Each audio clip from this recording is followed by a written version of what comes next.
আপনারা জানেন আমাদের আজকের যে নিষিদ্ধ কার্যক্রম যে দলটি সেই দলের প্রতিষ্ঠাবার্ষিকী উপলক্ষে বিভিন্ন ঢাকা শহরের বিভিন্ন জায়গায় মিছিল বা সমাবেশ বা জমায়েত হওয়ার গোয়েন্দা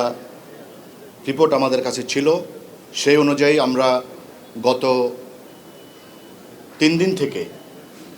ঢাকা শহরের বিভিন্ন জায়গায়, বিশেষ করে আমাদের যে সমস্ত সীমান্তবর্তী যে সমস্ত এলাকাগুলো আছে সেগুলো সহ আমাদের যে চেকপোস্ট, সেই চেকপোস্টকে আমরা জোরদার করেছি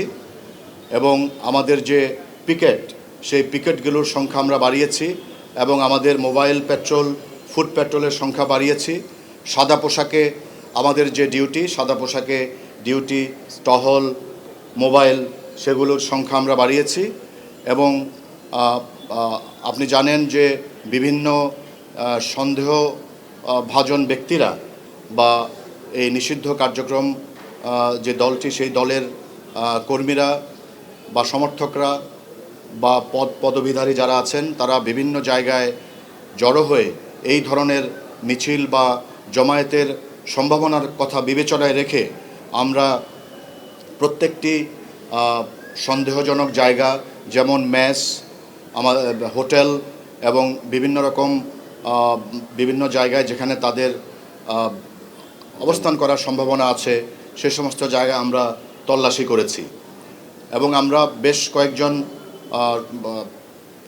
তাদের সদস্যকে, নেতাকর্মীকে আমরা গ্রেফতার করেছি এবং তাদেরকে গ্রেফতার করে আমরা যেটা এখন পর্যন্ত আমাদের কাছে যেটা মনে হয়েছে, তারা আজকে মিছিল এবং সমাবেশ বা জমায়েত হওয়ার মাধ্যমে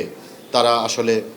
বাংলাদেশ সরকারকে একটা বিব্রতকর অবস্থায় ফেলতে চায়, আইন শৃঙ্খলার অবনতি ঘটাতে চায়। তো সেই জন্য আমাদের প্রত্যেকটি ঢাকা মেট্রোপলিটন পুলিশের প্রত্যেকটি সদস্য দিনরাত তাদের উপর যে অর্পিত দায়িত্ব, সেই দায়িত্ব সঠিকভাবে পালন করার মাধ্যমে তাদের এই প্রক্রিয়াকে, তাদের এই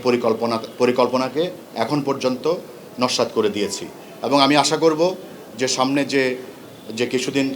কিছু ঘন্টা সময় আছে, এই সময়ের মধ্যেও তারা কোথাও মিছিল বা সমাবেশ বা জমায়েত হতে পারবে না।